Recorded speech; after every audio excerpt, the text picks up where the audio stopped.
Yes, so Hairless here. Today we are back with another LARA FABIAN reaction, and this is Broken Vow from her concert from LARA with Love. Previously we've done a few reactions from this concert. They were Adagio, Je suis malade, and You're Not From Here. Amongst them we have this common theme of heartbreak. Broken Vow, it's a song written by LARA. The lyrics, again, about heartbreak. From what I've seen so far from LARA, this is only my 5th LARA reaction. There's no better person to be singing about heartbreak. The way she can feel the music and just that stage presence she has. This was the winner of our last members poll asking for which LARA reaction to do next. It won with flying colours. A few comments that recommended this song did say that there's an introduction contained within the video. So I think let's give that a watch, because what better way to introduce a song than by the composer, artist, performer. I truly believe it's impossible to explain how you genuinely write a song. Something happens that I can't say with words. It's like something crosses my body. A melody comes out of me, and then suddenly that melody speaks. There is something magical about that. There is something you can't explain that goes through you like a storm, like something blossoming, like why are we here and breathing and alive? I don't know that. I just know that when that happens and you really get that inspiration, it can't be replaced by anything. Thank you. I would like to finish this very special moment with a special song. And I like to put myself back into that moment where there was 100 musicians, a wonderful conductor, and one of those songs that I believe you don't write often in your life. The song is a special song. It talks about betrayal, but it talks about forgiveness. I hope you're gonna like it. It's called Broken Vow. Okay, yeah, it's always interesting to hear the thoughts of composers, performers themselves, and to hear her thought process about writing this song based on self-experience, I guess. I know what she means about music being unexplainable with words. She is referring to writing a song, but I feel like I understand based on the way music can make you feel. You know, sometimes words just aren't enough. Alright, well, let's get into it then. Broken Vow. Oh, just before I forget, I noticed that she's also changed her attire. Now she's wearing a red dress compared to the black outfit that we've seen previously in the performances from this concert. Alright, now for the song.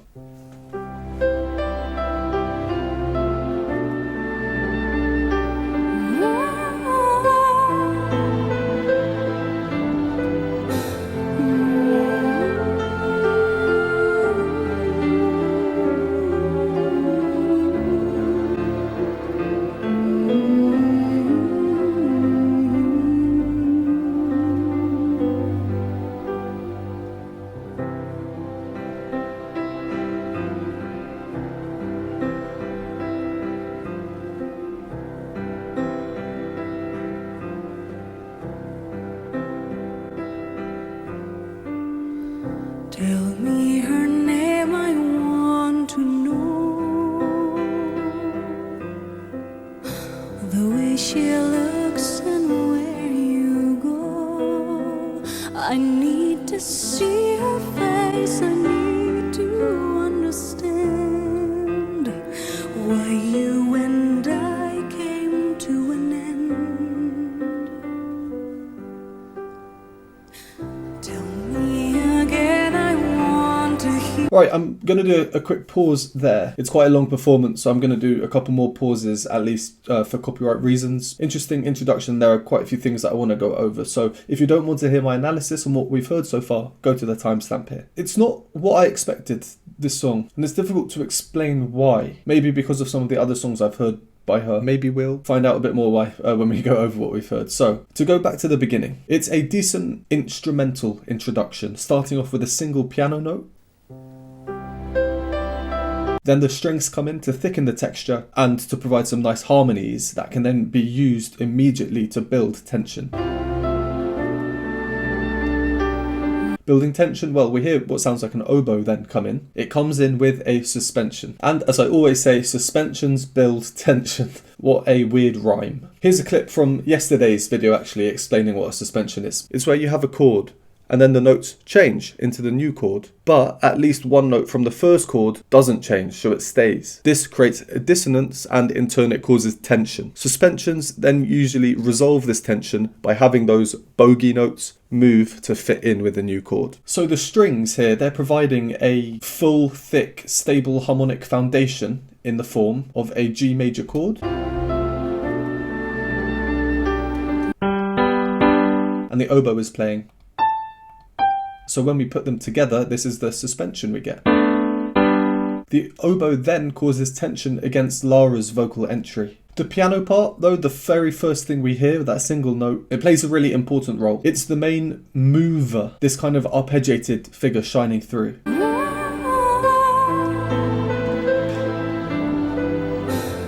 And just then as well, the oboe, such a pivotal role, again with this suspension, these suspended notes playing through the changes around it. I think it's really nice. So this instrumental introduction, we do hear Lara come in again. So she is actually vocalizing over a fair bit of the introduction, but she has no words.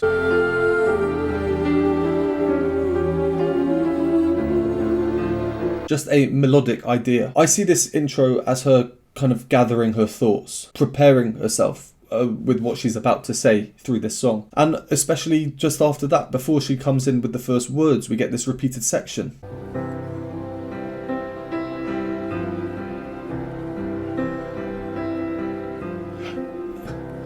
Oh, again? It repeats 4 times. That's twice. We get 2 more times. I think 2 would suffice.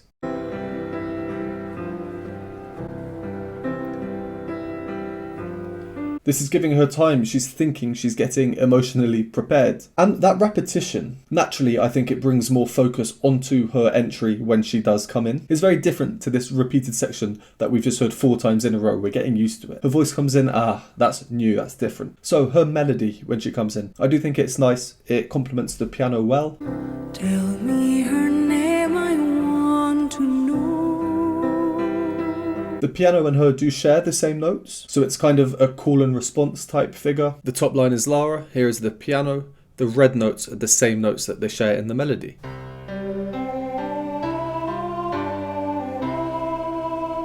The second time round though, she sings the exact same notes in the melody, but the harmony is changed, indicated by the piano. The way she looks and where you go. Same melody but different chords. It's always clever when the melody doesn't need to change or adjust itself at all, as it still works with the underlying chord progression even though the harmony is changed. In general, and here is no exception, I love Lara's phrasing, especially when she starts off these performances quieter and then grows into them towards the end. I think it's fair to assume that we'll see that as well here. So she starts off softer with a more airy tone, a lot more air coming out when she's singing. Here's an example, this phrase of variety. I need to see her face, I need to understand. What did we see there? We had a raspy entry, and then she was catching off the higher notes. She was welling, if that's the right word, into the lower notes, kind of like a throbbing sound. She was using tempo rubato, which means being more free with the rhythms, not strict. And she was also catching down off the note at the end of the phrase. All that within a short phrase. And then the next phrase, the piano, plays in unison with the melody. Why you and I came. The piano wasn't doing that in the previous phrase that we just heard. If we look at the lyrics at this point, she's asking why you and I came to an end. The piano supporting her, does she need a bit more support to ask this question? A bit more courage to be direct to the person who broke her heart? I don't know, maybe. All these decisions with the arrangement, we ask why are they doing this? There's always so much detail in Lara's performances from what I've seen so far anyway. It's a treat to listen to her, so I'm excited to see the rest of the performance. Let's continue. Tell me again, I want to hear. Who broke my faith in all these years? Who lays with you at night when I'm here all alone? Remembering when I was your own. I let you go. I let you fly. Why do I keep on asking why? I let you go. Now that I find a way to keep somehow more than a broken vow.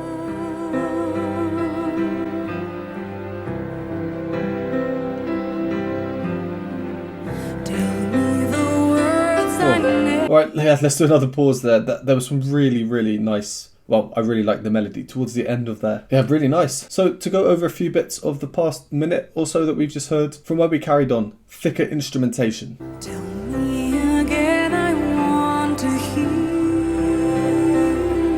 The cellos, they really make such a difference having this depth to the sound. It's like a rock at the bottom of the musical texture. When Lara first entered with words for the first verse, the musical texture, so how many instruments we're hearing, it was thinned out, it was reduced.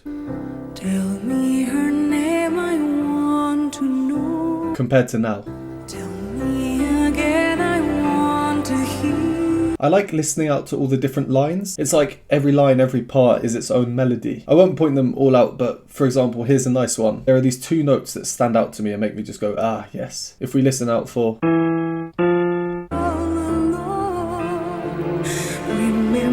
Did you catch that? They act as an add-on to Lara's melodic phrase. She finished her phrase with this, up the octave. So if we combine her melody and this part, it goes... And this rising motion leads us nicely onto her next phrase. So overall...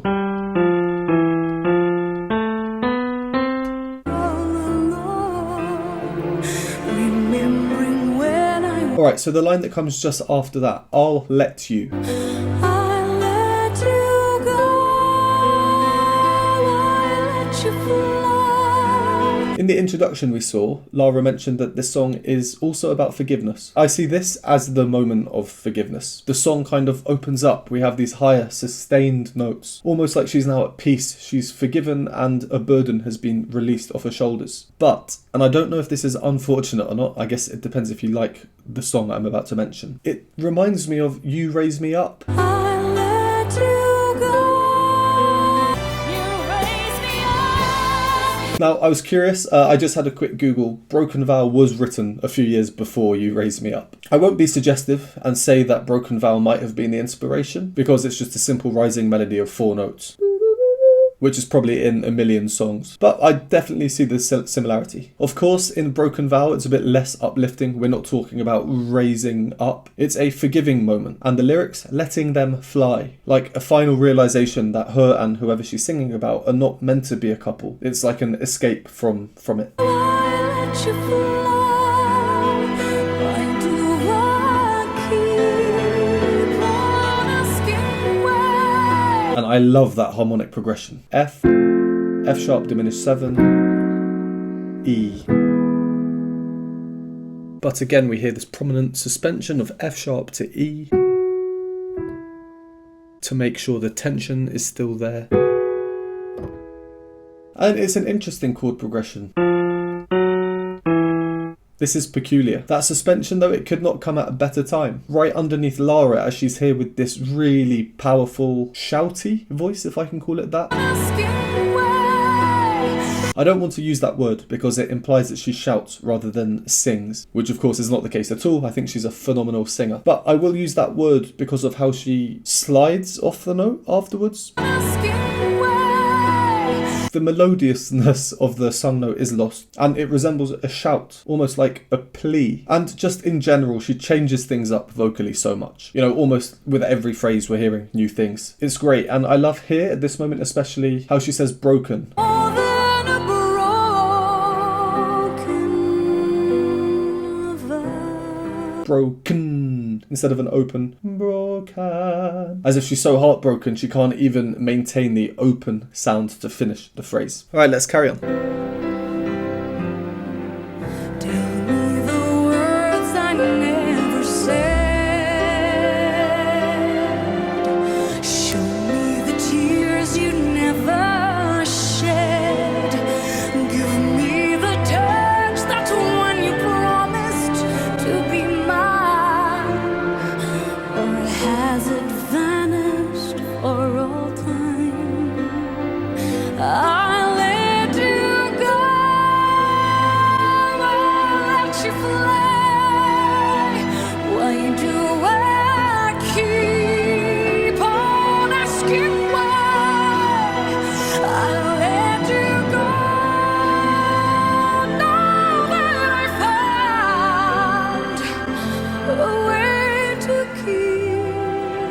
somehow. That's so nice, that melody. More than a broken vow. I close my eyes and dream of you night, and then I realize there's more to life than only bitterness and lies. I close my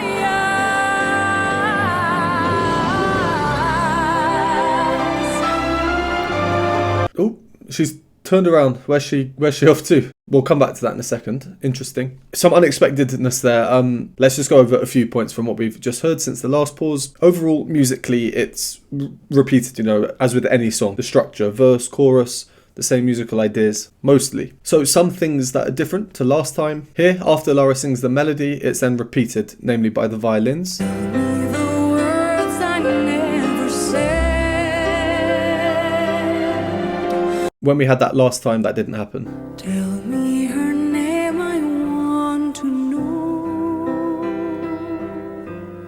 And the piano this time round is playing more chordal. Words I never said. Hear those quick chords? The next phrase, the obvious difference, now it's just more powerful. I let you go. That chest voice of hers, to compare to last time. I let you go.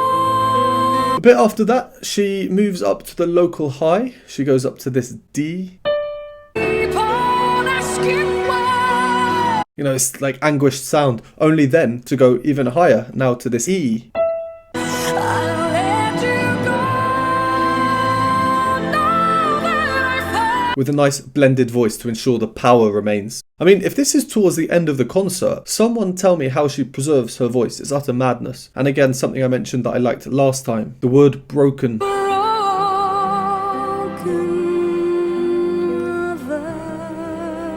So interestingly, at the end of Broken, she then opens up before singing VOW, and VOW now has intense vibrato, a contrast to the previous note on Broken, which was more of a flat, straight sound. And also on VOW, she starts slightly under the note in terms of pitch and moves up into it. The next bit, I love it. I was not expecting it. I close my eyes. So we've just come off the back of this, very major and almost happy sounding.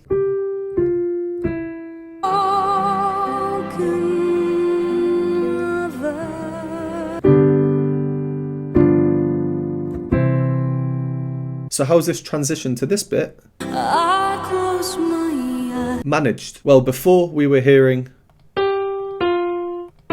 which leads to this chord. Now we're hearing, that's the different note, which leads to this chord. And last bit, before we carry on, I just want to mention this bit. Now, I really recognise this melody, and it's because we hear Rachmaninoff at the heart of the music. I spoke about this in my reaction to Gabriel Henrique's cover of All By Myself, because the original song by Eric Carmen is heavily influenced by Rachmaninoff's Concerto No. 2 in C minor. Here we have the same melodic motif and the same harmony, it's just quicker.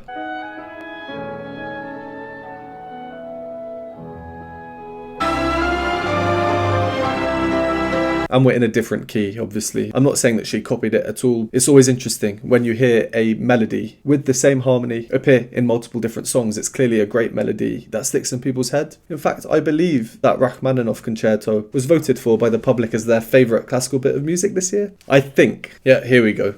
Alright, let's carry on to the end. She was just running away.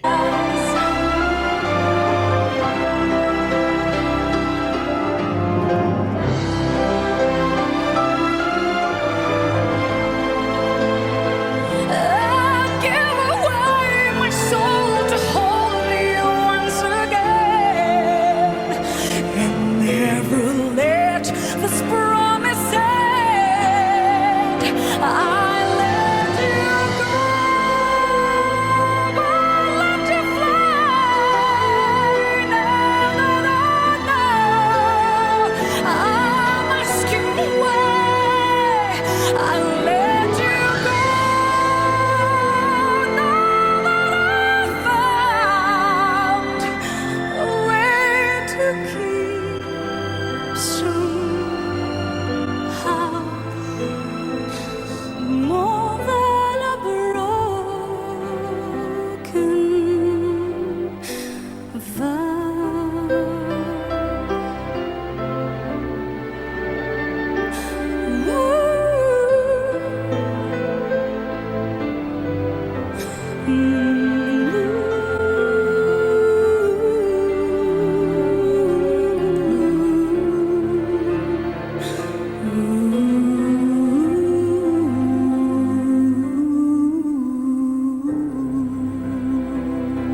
Yeah, great performance. I said in my previous reactions, must have been amazing to have been there seeing this live. One day I'm sure we'll get round to reacting to every single song in this concert. I don't really have much more to say, so just a couple of final things. Am I missing something about why she turned around and ran back towards the orchestra and then came back towards the crowd?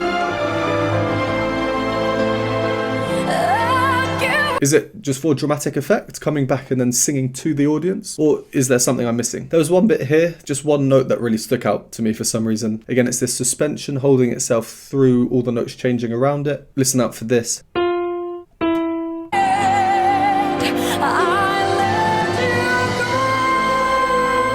These are the things that just stick out to me. I don't know why. And yeah, I mean, the final section in general, great, powerful.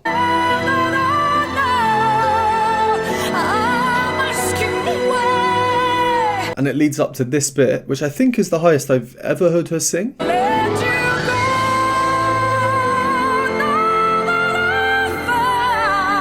That's that G up here.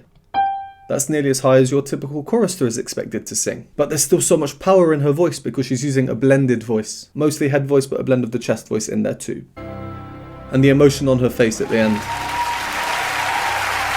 Well worth a standing ovation, I think. Alright, well there we go, Broken Vow, LARA FABIAN. Thank you to everyone who voted for that one and everyone who's also requested that one. As always, thank you very much for watching. Would appreciate a like, subscribe, leave a comment below of other songs by LARA FABIAN you'd like me to react to in the future. If you enjoy my content, want to support me, join the community and vote on future polls, you can do so by joining the YouTube membership or Patreon, link below, and I will see you next time.